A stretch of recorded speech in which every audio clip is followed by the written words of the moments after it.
Bueno, já estamos ao vivo, então, diretamente do Instagram da Defensoria Pública do Estado do Rio Grande do Sul, para mais uma terça-feira de live. E hoje vamos iniciar e contar causos do Tribunal do Júri.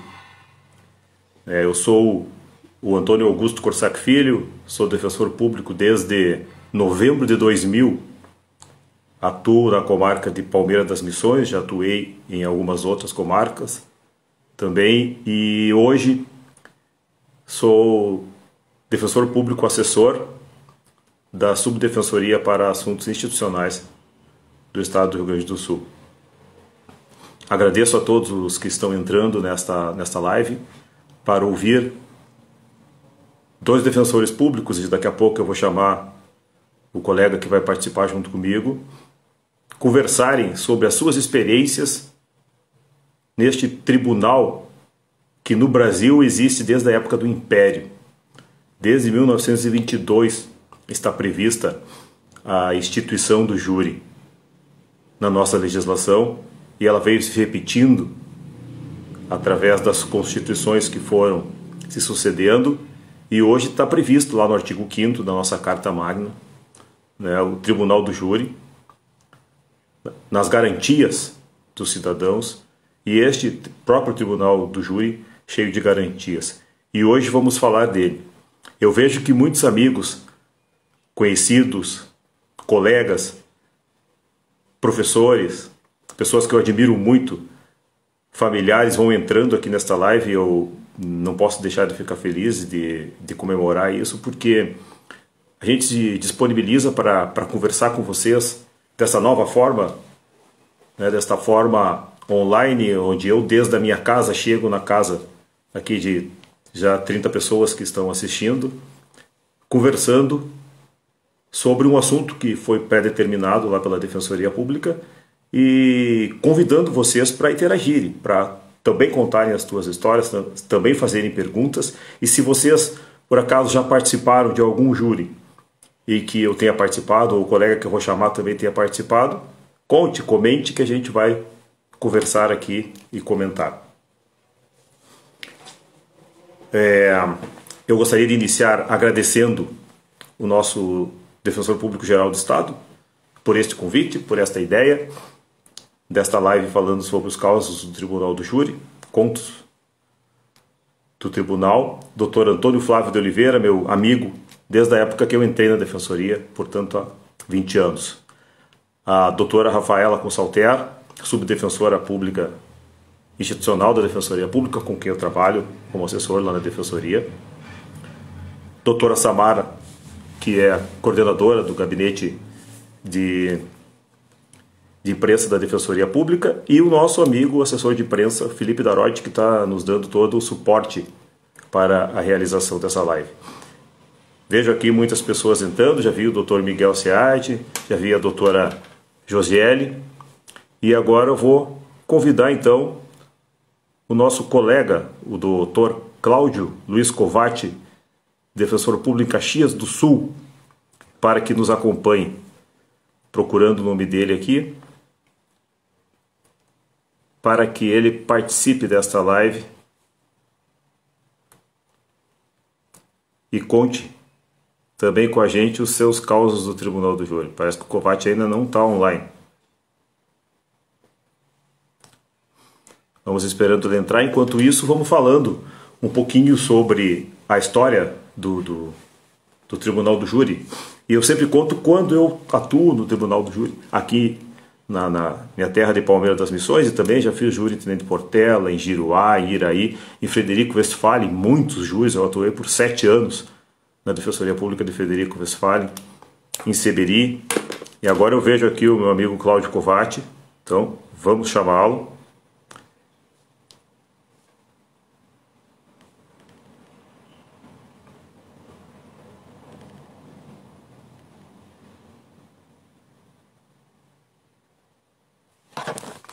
Tá difícil de achar o Covatti aqui.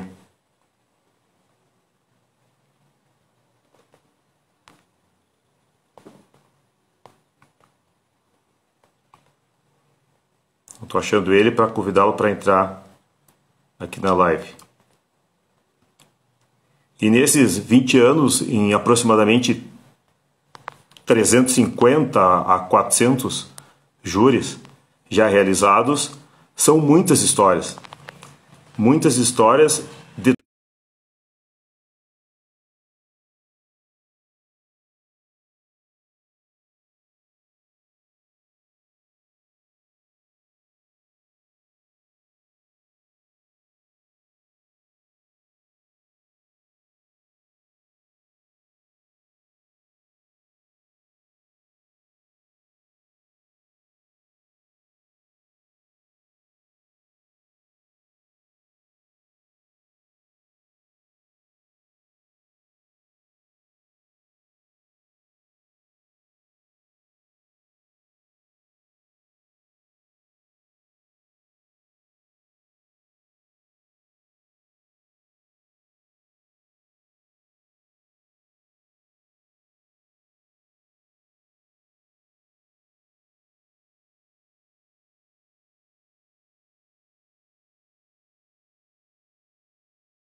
voltando para tentar o som.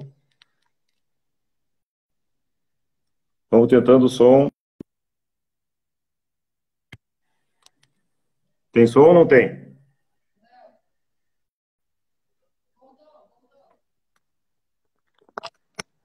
E agora? Vamos ver.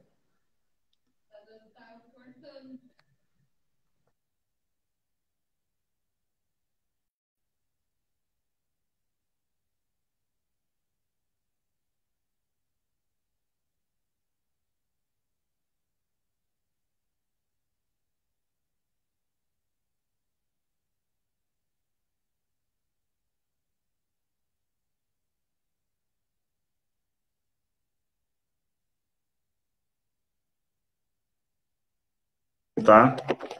Vamos tentar sem fone. Talvez sem fone o som fique melhor. É.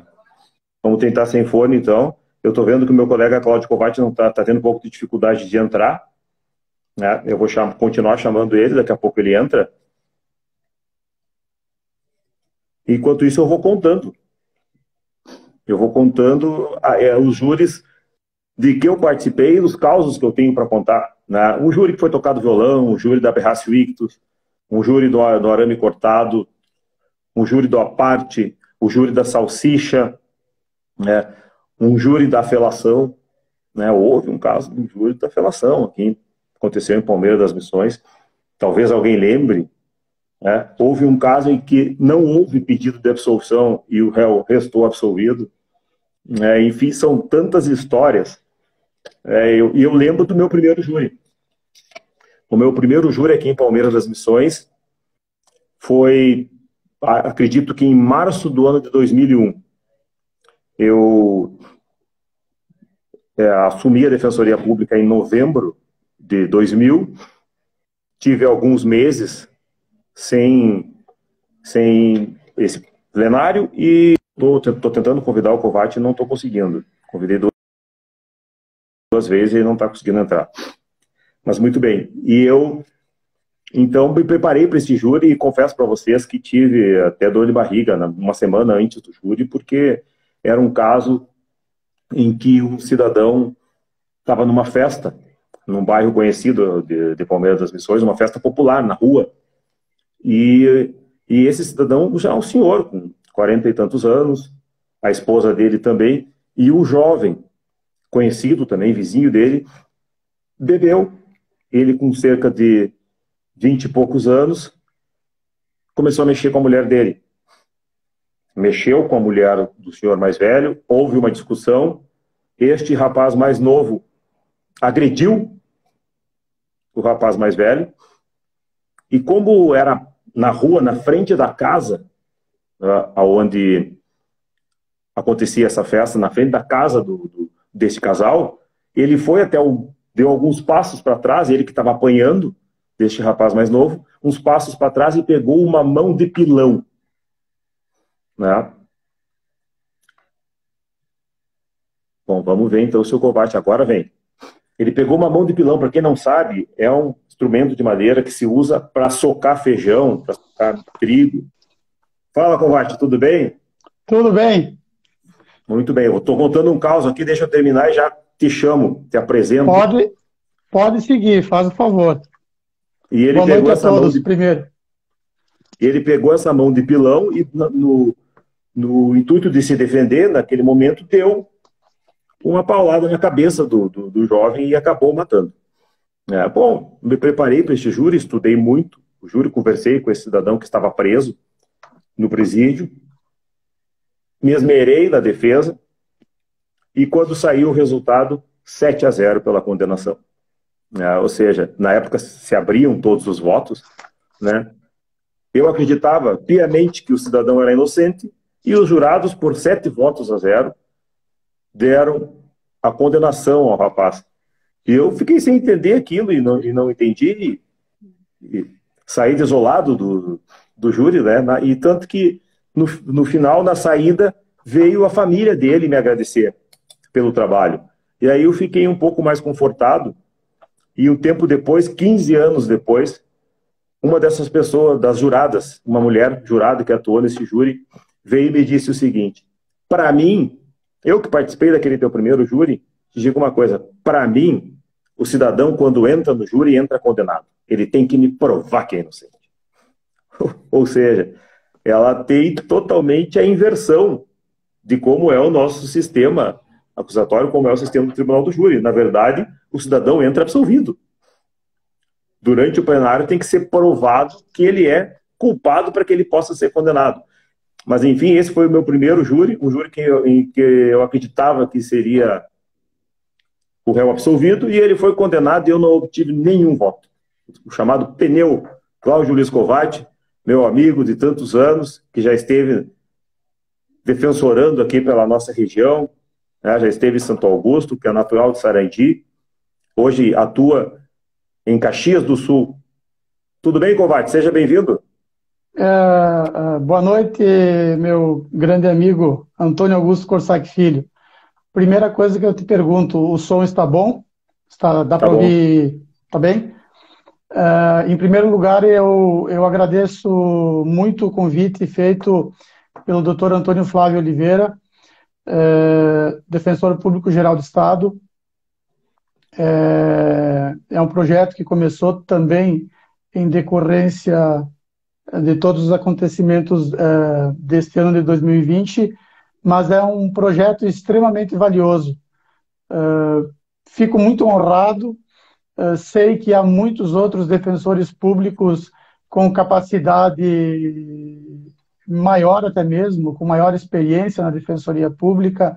Acaba de entrar aqui o nosso amigo Álvaro Antanavicius Fernandes, excelente tribuno do Tribunal do Júri, Tatiana Bueira, o Amorim de Porto Alegre, o Elidi Amorim, o Andrei Regis de Mello, a Josiele, que também milita no Tribunal do Júri, doutora Josiele Bona Campana, que milita no Tribunal do Júri em Passo Fundo. Temos excelentes defensores públicos. Então, a primeira circunstância que eu devo referir, não só por obrigação, mas por prazer, é que é um grande projeto esse de se fazer essas lives. De certo modo, nos mantém vivos, fortes, alertas. Também não posso me esquecer aqui o meu grande amigo Miguel Sead Júnior, grande tribuno do Tribunal do Júri, que está por um tempo afastado, mas vamos resgatá-lo para o plenário do júri.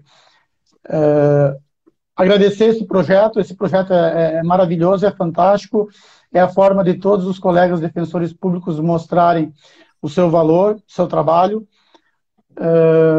Como o meu amigo Antônio Augusto Corsac Filho já referiu, eu sou defensor público, eu sou natural de Sarandi, estou em Caxias do Sul há 8 anos já.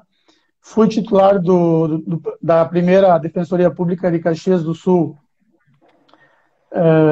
de junho de 2012 a setembro de 2016.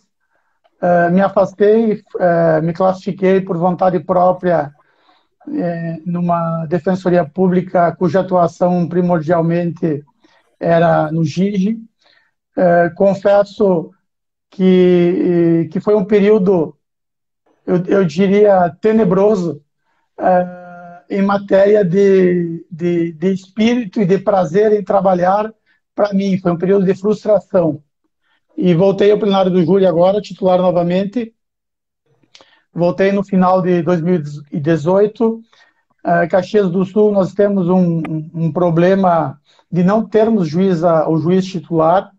Tivemos um excelente juiz que veio para cá no final do ano passado, o doutor Max, e ele acabou indo para a Corregedoria do Tribunal de Justiça. Estamos novamente sem defensor público, sem juiz titular. Esse ano consegui fazer somente 5 júris de janeiro até março, e aí nós tivemos esse triste acontecimento com o qual nós não temos como nos furtar a essa pandemia e todas as consequências que nós temos.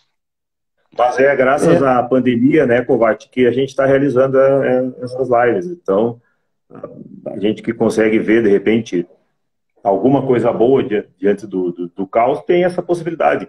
Possibilidade de a gente estar próximo, eu e você que é um grande amigo meu, um exemplo do Tribunal do Júri, assim como os nossos colegas que estão nos assistindo, o Rafael Rafaeli, quantos júris deve ter feito aqui pelo Estado, o Alvinho, o Antanavícios, meu amigão, os dois que faziam júris itinerantes, quando passavam por Palmeira, tinha churrasco aqui em casa.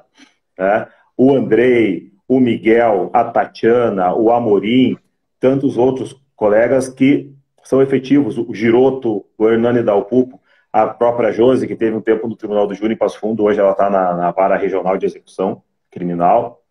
Aí a gente se espelha nesses nossos colegas, e a Defensoria Pública, graças a Deus e graças a esses colegas, tem um tremendo de um time no Tribunal do Júri. Então, aquele réu que é defendido no plenário por um defensor público, ele pode ter certeza que ele vai ter, sim, a garantia constitucional da plenitude da defesa perante o Tribunal do Júri.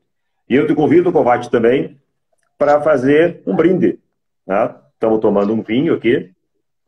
Né? Olha aí, ó, que maravilha. Da Serra Gaúcha, Vale dos Vinhedos, prestiginho que é nosso.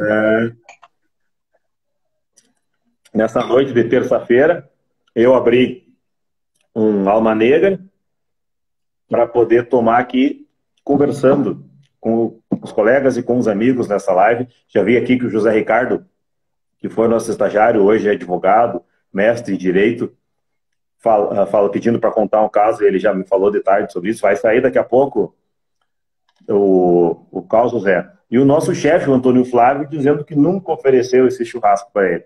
Mas tem que vir fazer um júri na região, né, Kovács?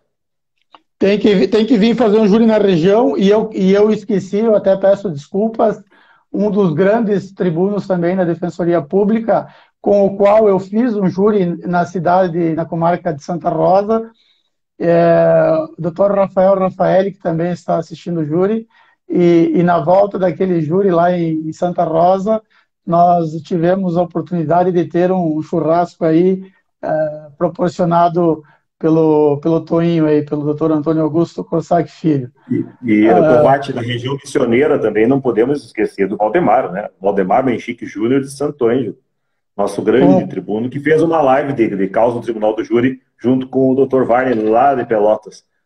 Dois excelentes tribunos também, com o Varlen, o Dr. Varlen eu não tive a oportunidade de trabalhar, mas com o Dr. Valdemar Menchique Júnior, eu atuei num júri que foi bem rumoroso em Santo Ângelo, de um motim que aconteceu no presídio de Santo Ângelo, e por incrível que pareça, a Defensoria Pública, defensores públicos, acompanhando os réus, todos foram ao seu tempo devidamente absolvidos. Kovács, quando eu vou falar no Tribunal do Júri, sempre tem o promotor que fala, e o promotor sempre é um agente muito preparado. Né? Não é à toa que passou num concurso dificílimo para a carreira do Ministério Público, ele estudou o processo e ele está preparado para fazer o seu discurso, e ele vem e pede a condenação do réu. Neste momento, o jurado, que ouviu somente o promotor falar, ele está propenso, né, a uma queda pelo lado condenatório, né? Então eu sempre gosto de citar um provérbio. Eu tenho o livrinho dos provérbios aqui, e o provérbio número 18, lá no seu versículo 17, diz o seguinte, que a primeira pessoa que apresenta uma causa sempre parece ter razão, até que vem outra e defende a sua tese. Tem outra que examina a mesma causa. Então eu sempre cito isso e peço para os jurados que antes deles firmarem a convicção deles, que eles ouçam a defesa. Eles ouviram a primeira parte, mas não firmem a convicção antes de ouvirem a segunda parte, antes de ouvirem a defesa. E aí eu começo a trabalhar e eu começo a explicar o caso. Como é que tu começa o teu plenário? Tu tem algum ritual? Alguma superstição? Como é que você gosta de iniciar o teu trabalho perante os jurados no Tribunal do Júri? Eu digo que não tem ritual algum. O único ritual é estar preparado. Vai depender de como vier a acusação. Eu utilizo um provérbio comigo, carrego comigo e sempre faço questão de defini-lo no trato com todos os promotores e promotoras do plenário do júri, que gentileza gera gentileza. A depender de como vem a acusação, ela será respeitada, mas será rebatida em toda a sua extensão. E eu não tenho assim um ritual específico, a não ser estar preparado, e o maior ritual eu acredito que seja o da perspicácia no próprio plenário do júri.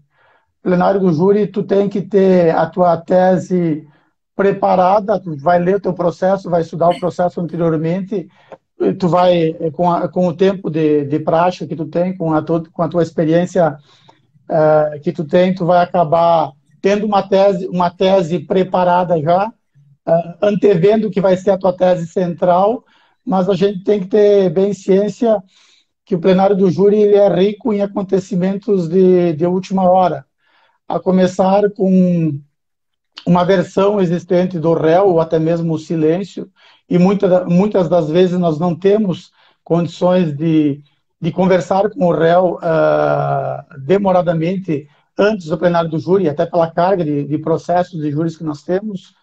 O plenário do júri necessariamente passa pela perspicácia do plenário, porque aquilo que está construído no processo até a data do júri pode ser transformado e modificado com depoimento até mesmo do réu. Até mesmo na conversa reservada que temos o direito de ter com o réu antes do plenário, ela pode ser modificada. Então eu vejo o plenário do júri como um exercício de abertura, de aptidão, de ter que se deparar com todas as teses naquele momento. O compromisso do plenário do júri e do defensor público, eu vejo que ele não pode passar... ele tem dois limites, o absurdo e a mentira, a deslealdade. Fora a mentira, a deslealdade e o absurdo, tu pode se deparar com qualquer tese defensiva a ser explorada no plenário do júri.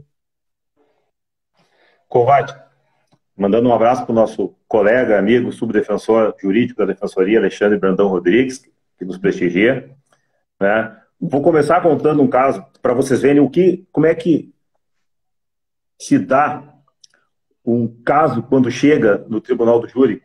E você não imagina, quando você vai para um plenário, você vai lidar com a tristeza, você vai lidar com a morte, ou com a tentativa de morte de alguém, né? Alguém que vai ser condenado ou vai ser absolvido, uma família que vai estar ali chorando a perda de um ente querido, né? A família de um réu que, se for inocente, estão todo mundo esperando uma absolvição, se o réu está preso, esperando que ele saia daquele júri livre, né? E veja como são os casos. Uma vez no júri Frederico, olha que situação. Era um domingo e um churrasco era realizado numa casa que era uma casa mais alta do que o plano da rua, mais ou menos uns 3 metros acima do plano da rua. E crianças na frente da casa brincavam de jogar pedras. Ou a pedra na rua. E ia passando pela rua um homem e um filho, ou uma filha, um homem e uma filha doente com síndrome de Down, uma menina portadora de síndrome de Down. E eles brincando e jogando essa pedra, acabaram acertando uma pedra na menina. E a menina chorou, não houve grande ferimento, mas a menina foi ferida, né, por uma pedrada, chorou. O pai não gostou, né, daquilo que aconteceu e foi tirar satisfação. E nisso ocorreu uma grande briga na frente da casa, né, entre a família daquelas crianças que estavam jogando pedra, estavam fazendo churrasco, e o pai e a menina e mais alguns amigos dele que chegaram aí na frente, mais 2 pessoas. Chegaram, houve aquele grande tumulto. Neste momento, o cidadão, o pai da menina doente, empurra a mãe de um dos meninos que jogou pedra. Ela, que estava grávida, caiu, se machucou. Nós viemos a saber depois, não naquele momento ali, que ela sofreu um aborto por conta disso. Ela perdeu a criança, né? O pai dela, portanto, o avô do menino, vendo aquela gritaria na frente da casa dele, vendo a filha caída, pegou um revólver, ele que estava tomando uma cachaçinha lá atrás e assando a carne, e veio dar um tiro para acertar no agressor da sua filha. Mas erra. Acaba acertando num homem que ia passando e parou para olhar a briga. Veja que situação. Matou este cidadão que não estava na briga, que estava apenas passando por ali e acabou levando um tiro e vindo a perder a sua vida, né?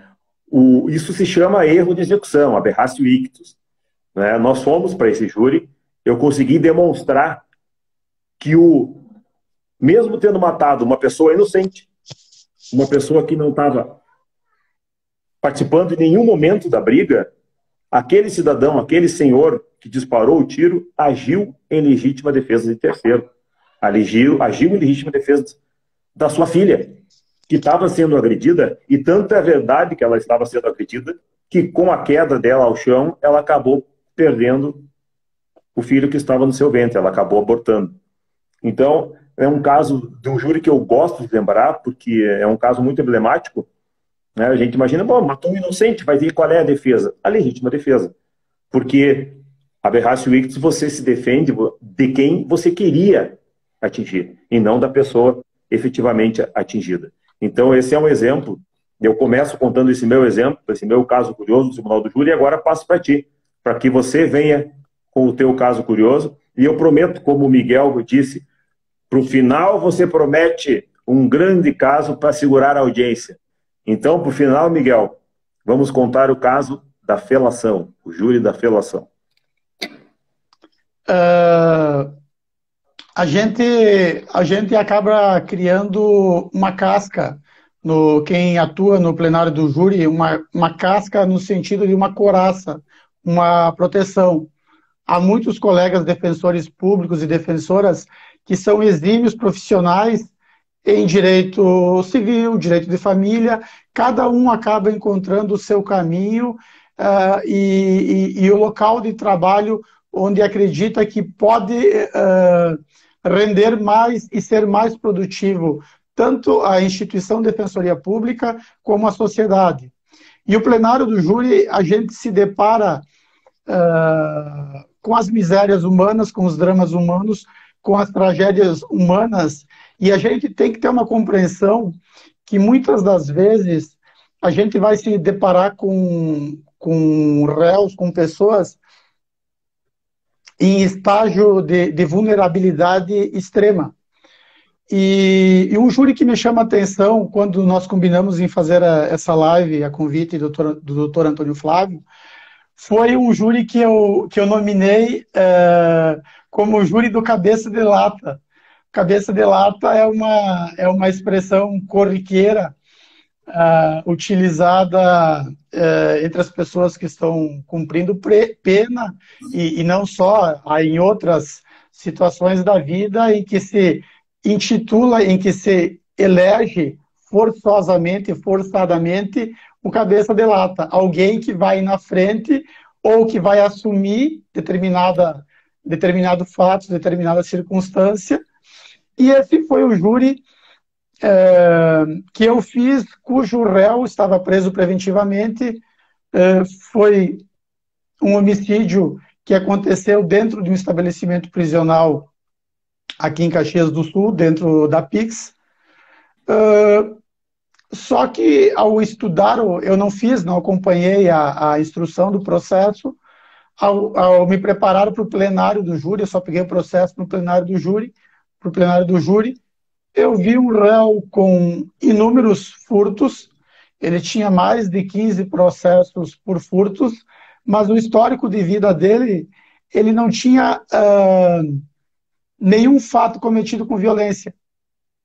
Vou para o plenário do júri, chego sempre com bastante antecedência, tento sempre ser o primeiro a chegar no plenário do júri, até para acompanhar todo o plenário, toda a movimentação, o que é essencial também. Me deparo com o réu chegando, em que ele era simplesmente o retrato da miserabilidade humana. Eu me lembro até hoje, eu não lembro eu lembro do rosto dele, lembro das feições, lembro da roupa que ele estava com um abrigo, tipo um abrigo colegial, de chinelos de dedos, impregnado do cheiro do presídio, porque as pessoas têm cheiro de presídio, as pessoas têm alma, as pessoas têm vivência, as pessoas têm vida. E ele confessou, se apresentou, quando aconteceu o fato lá no presídio, ele teria cometido um homicídio contra uma pessoa de um porte físico muito maior, de forma dissimulada, tinha sido levado ao plenário do júri por um homicídio duplamente qualificado. Durante a instrução na primeira fase, ele ficou em silêncio, e no plenário do júri ele veio convicto de que iria confessar novamente.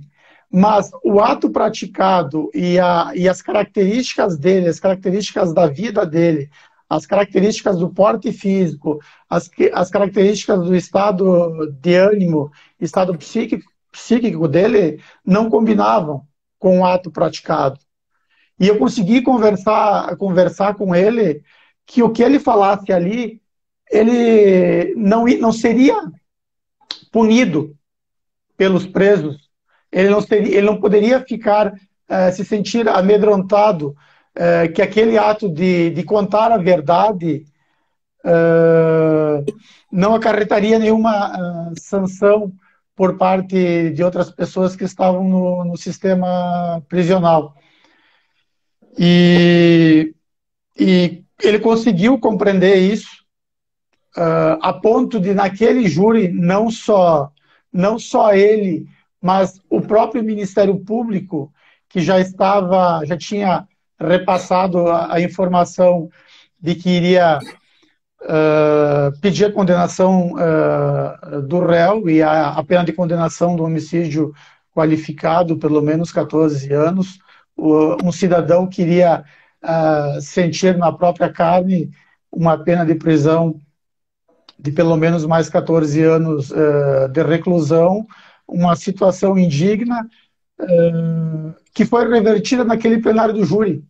E isso foi um fato que eu acabei resgatando, especialmente quando nós temos hoje, no dia a dia, na região metropolitana, nos centros maiores, talvez até mesmo em algumas cidades menores, crimes cometidos por pequenos grupos, ou vou utilizar uma palavra que não é muito fácil de ser sustentada em plenário do júri pela acusação, mas delitos cometidos por facções criminosas, em que pode-se muito bem, durante o inquérito policial, durante a instrução, se atribuir a prática ao fato uma determinada pessoa.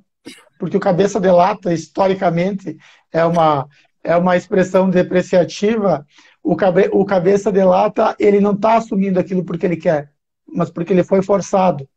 Então, a ideia, a se passar nesse pequeno exemplo, a ideia de uma investigação defensiva também é: tome-se sempre muito cuidado com confissão do réu. Verdade. Tente sempre submeter a confissão do réu ao crivo de todo o demais contexto probatório.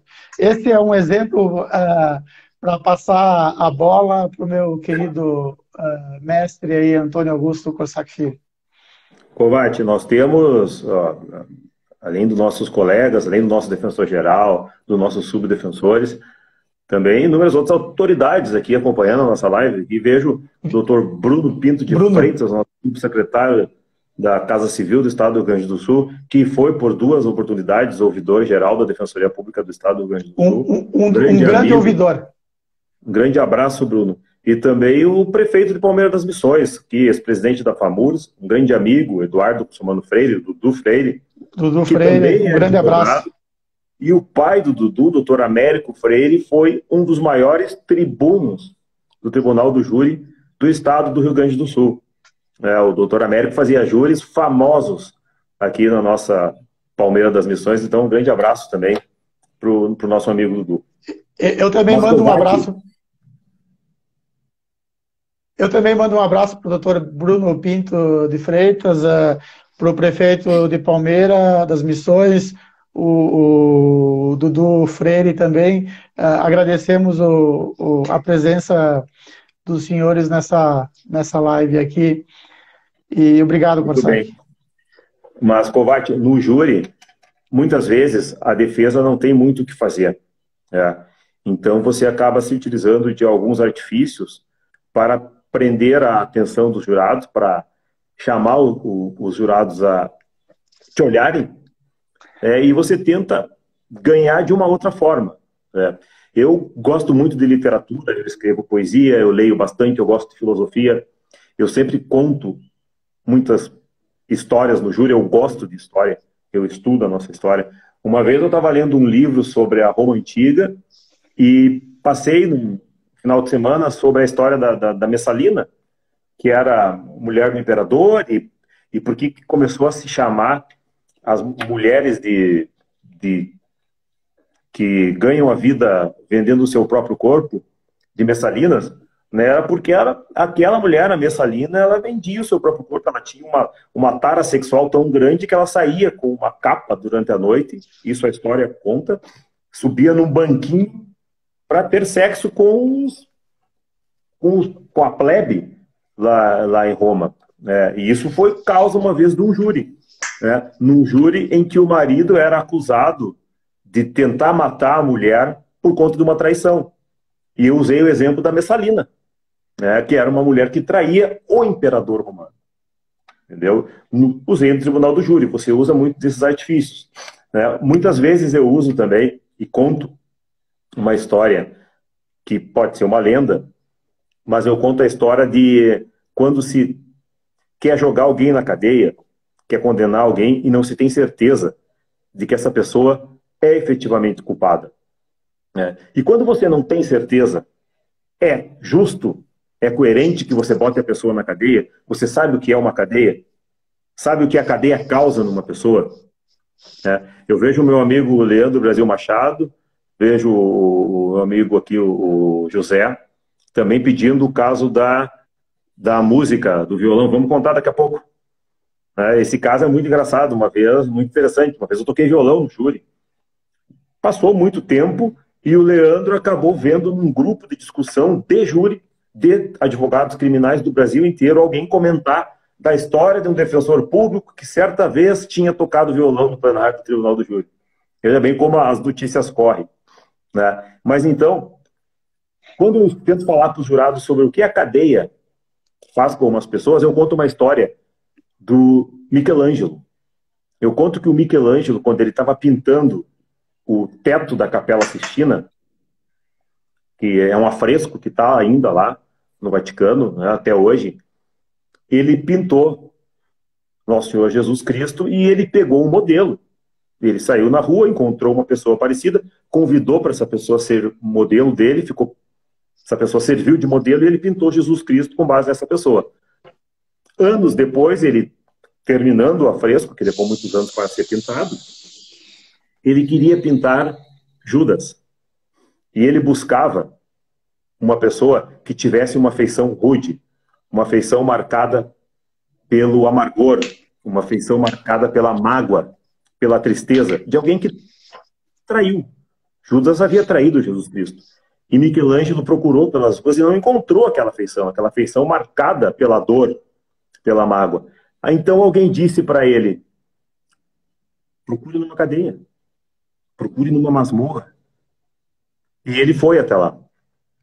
E encontrou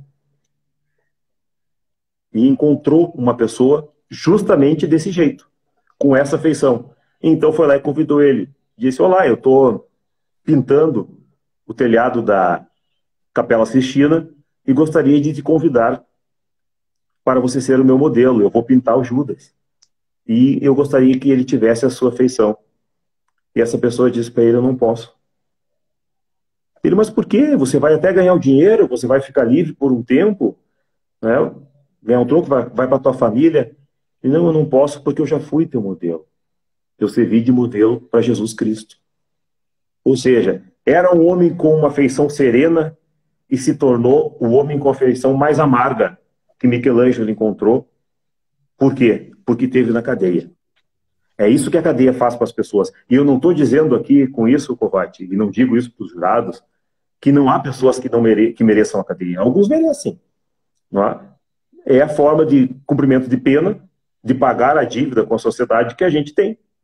Né? Nós temos inúmeras outras. Nós temos a pena de multa, nós temos o serviço de comunidade, nós temos a prestação pecuniária. Né? E uma delas, a outra, a mais drástica, é a perda da liberdade. É a cadeia. Então alguém vai para a cadeia de forma justa. Mas a cadeia causa isso com as pessoas.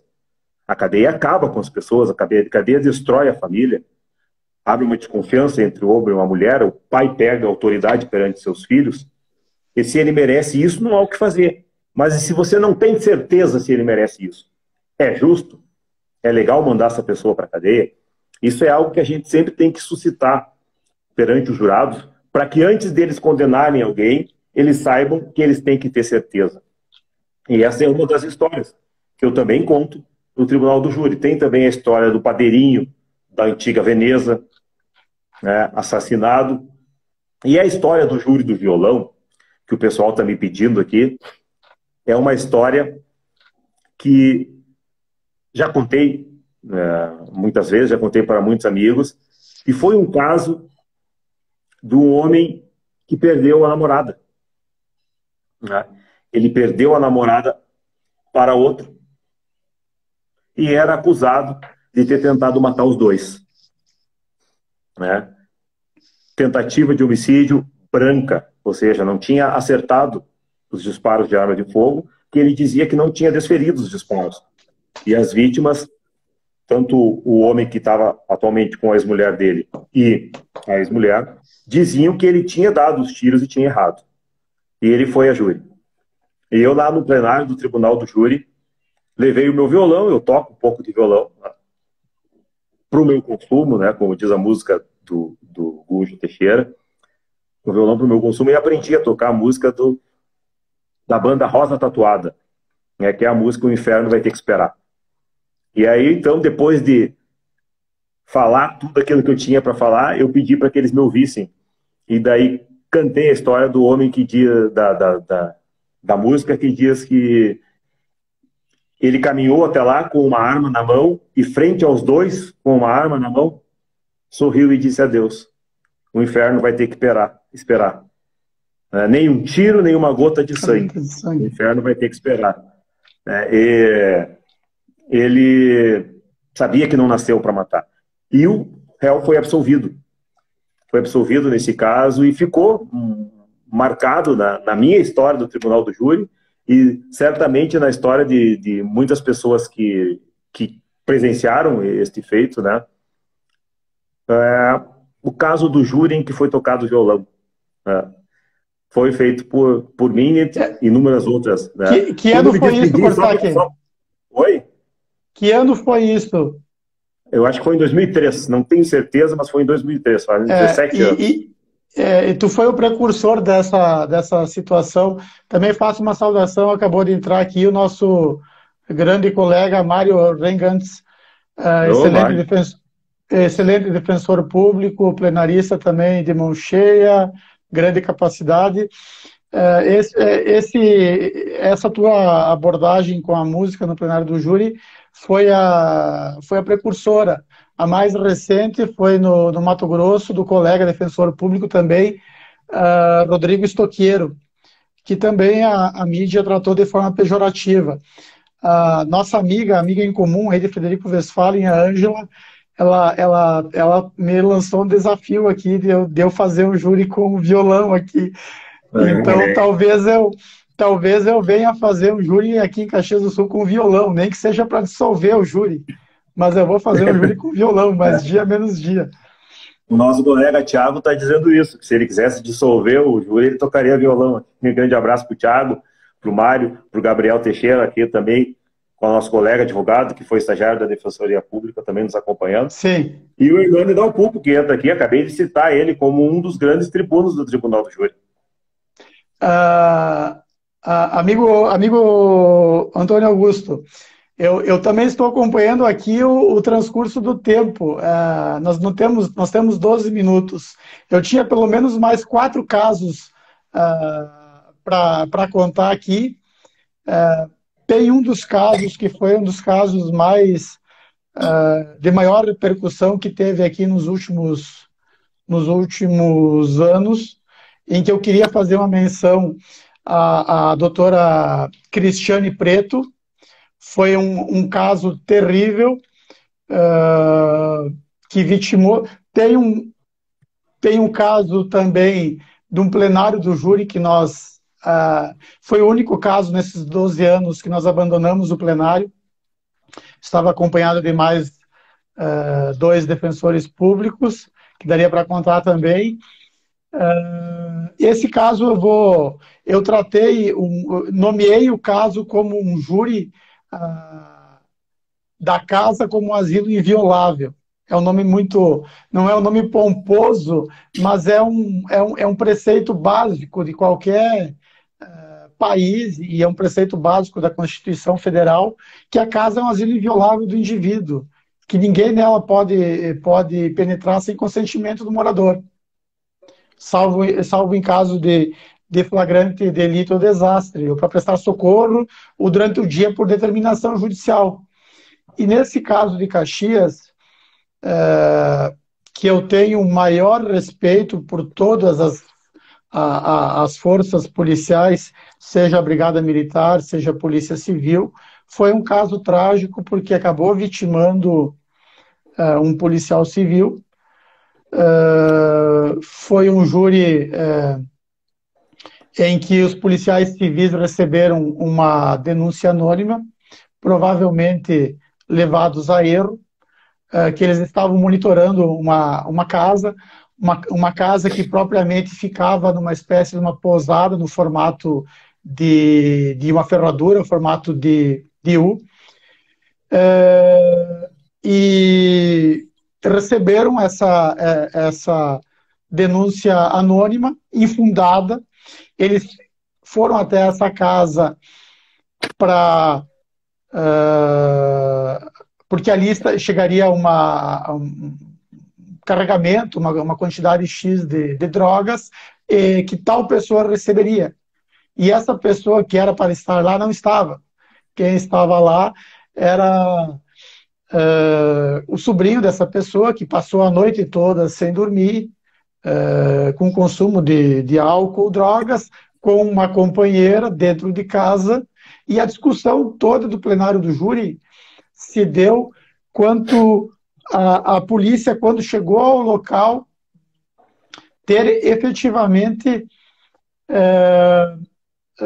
anunciado que era uma atuação policial, ou ter entrado na casa de forma abrupta, sem avisar. Eu utilizaria o jargão de pedalando a porta. Essa foi a discussão. A verdade, a gente sabe como é o processo penal, a verdade, a gente lida com a verdade processual, a verdade que foi construída no processo com as testemunhas de acusação e de defesa. E o resultado desse episódio, dessa situação, foi que a pessoa que estava dentro daquela casa entrou em confronto com o policial que entrou por primeiro, acabou matando o policial civil, infelizmente, foi uma tragédia, se apossou da arma do policial civil, ele não sabia, era uma pessoa que estava há 4 horas, tinha dormido apenas 4 horas, fazia 4 horas que estava dormindo, uma noite toda em claro, e tiroteou com um delegado de polícia civil que foi atingido por inúmeros disparos, quase 10 disparos, o delegado da polícia civil foi atingido. Uma outra moça que estava naquela casa, numa das casas, foi atingida e foi morta, e houve um tiroteio também com outro policial civil, e essa pessoa, o réu, foi atingido também por 11 disparos. E uma coisa que não, eu fiz questão de contar, é um dos casos mais duros que eu enfrentei no plenário do júri. Plenário do júri todo tomado de policiais civis, delegados de polícia, delegado regional. Mas o que eu queria contar mesmo nesse caso é que quando o réu foi preso, quando aconteceu esse evento em que morreu um policial civil, um delegado de polícia ficou gravemente ferido, uma outra moça acabou sendo morta e o réu também gravemente ferido, o réu foi levado para um hospital aqui de Caxias. E do hospital de Caxias, para ir do hospital, para ir até dias após o fato, para ser conduzido do hospital até a delegacia de polícia, prestar o seu depoimento e para ser conduzido da delegacia de polícia por uma sprinter da SUSEP até o presídio, quem acompanhou o réu dentro das viaturas foi uma defensora pública, a doutora Cristiane Preto, que eu acredito que foi também uma das grandes defensoras, ficou 6 anos em Caxias do Sul. Talvez tenha sido a ação dela que tenha também contribuído para preservar a vida daquele cidadão, que ficou numa situação de cometer um fato muito, muito complexo, e levado ao tribunal do júri, onde eu tive o ônus e a tarefa de atuar na defesa desse réu, tratando exclusivamente da casa como um asilo inviolável do indivíduo. Depois de todo o plenário do júri, os jurados acolheram a tese de excesso culposo na legítima defesa quanto à morte do primeiro policial, homicídio culposo quanto a homicídio da outra moça que estava em uma das casas do local, e desistência voluntária quanto à tentativa de homicídio contra o delegado de polícia. E por incrível que pareça, o segundo ponto para se tratar desse assunto é que em 12 anos que eu estou na Defensoria Pública, eu fiquei alguns períodos afastado do plenário do júri, mas tenho apenas 250 plenários do júri.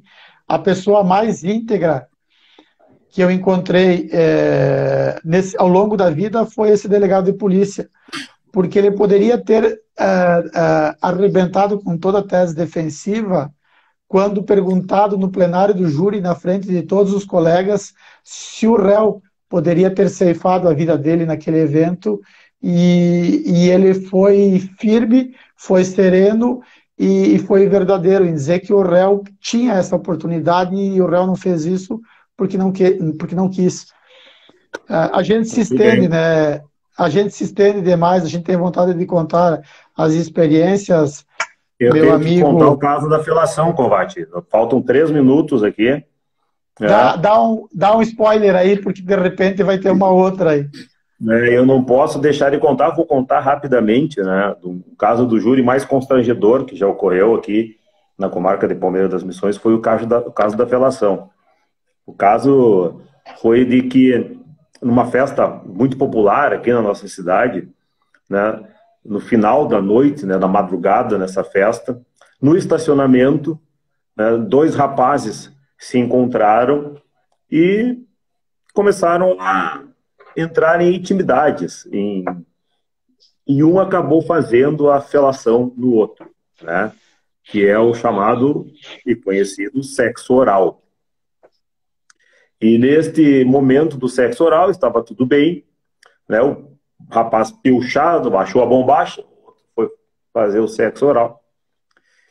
E no momento de empolgação, acabou mordendo o órgão sexual, né, do outro, do que estava recebendo a felação. Este irado, com a dor da mordida, puxou a faca, que carregava junto consigo, e cravou no abdômen daquele mordedor, né? Pois o caso virou uma tentativa de homicídio e foi parar no tribunal do júri. E eu avisava durante o processo, não levem esse caso para o júri. Não levem esse caso para o júri, vamos desclassificar, é uma lesão corporal. E foi para o júri. Quando chegou no júri, né, era uma promotora de justiça que estava atuando no plenário, e ela, muito constrangida, me disse, eu vou pedir a desclassificação, Corsai. Não vou nem falar do caso, eu vou pedir a desclassificação. Pô, tudo bem. Ela pediu a desclassificação, mas eu falei do caso. Eu contei o caso com detalhes, tintim por tintim, porque levaram para o tribunal do júri algo que não precisava ser levado. Então, esse é o famoso caso da felação que ocorreu. E é verdade. É assim que acontece no tribunal do júri, e esses casos que a gente contou aqui durante esta live, que está se encaminhando para o seu final, comprovam isso. O tribunal do júri, que muitos dizem que é um teatro, né, e eu não concordo com isso. Eu acho que é um palco da democracia, né, onde o povo julga o povo. Né, ele é essencial para a legislação penal brasileira. Agradeço, então, a presença de todos vocês, agradeço a minha mãe que está nos ouvindo aqui também, a minha mãe que foi assistir muitas vezes meus plenários, ela e o meu pai que faleceu agora no início do mês de maio, eram assíduos nos plenários aqui em Palmeiras das Missões. Agradeço a minha esposa que também está nos acompanhando e pelas minhas costas tratando o churrasco com o pessoal aqui em casa. Veja bem, agradeço a toda a cúpula da Defensoria Pública, o nosso defensor Antônio Flávio, em nome dele, saúdo a todos os outros, e agradeço a ti, Cláudio Kovács, meu grande amigo, essa grande experiência. Vamos salvar aqui, porque senão nós vamos perder a nossa live. Foi um prazer, Kovács, foi um grande Um privilégio prazer. compartilhar contigo. Um grande abraço. Grande abraço e até a próxima, se Deus quiser. Obrigado a todos vocês que nos assistiram.